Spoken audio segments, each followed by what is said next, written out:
Marami na tayong mga nakilalang mga batang anak ng mga PBA player at karamihan sa kanila ay makikitaan talaga ng potensyal na maging katulad ng kanilang mga tatay na maging isang magaling na PBA player o higit pa. Kagaya na lang ng batang pag-uusapan natin sa video na ito mga boss. Ang batang ito ay anak ng one-time PBA champion na si RJ Hasol at ang kanya namang anak ay nagangalang Simon Jacob Hasol. Ang batang ito ay may edad lang na 13 years old, ngunit marami na siyang nasalihang liga at karamihan dito ay natatanghal siya bilang MVP. Batang-bata pa lang itong si Simon ay nahasa na siya ng kanyang tatay na si RJ Hasol at ang nakakatawa ay mukhang nagbubunga na lahat ng pagsasanay niya sa kanyang anak dahil makikitaan mo na ng potensyal ng batang ito na malayo ang mararating niya at hindi imposibleng sumunod siya sa ipak ng kanyang tatay na maging isang magaling na PBA player. Ang batang ito ay may posisyong point guard na tulad ng kanyang tatay at makikitaan mo na ang batang ito ng maayos na ball handling, shooting skills, speed, malawak na court vision, mataas na basketball IQ at kayang-kaya rin niyang sumalaksak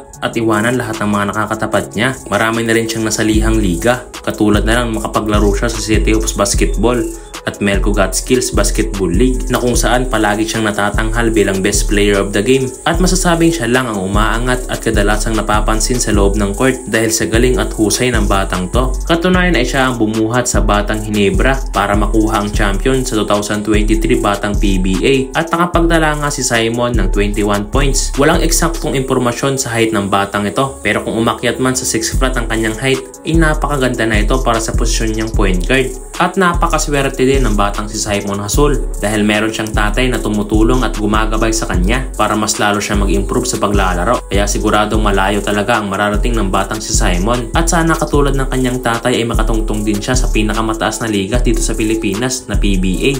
At ngayon naman mga boss ay panoorin natin ang kanyang mga highlights.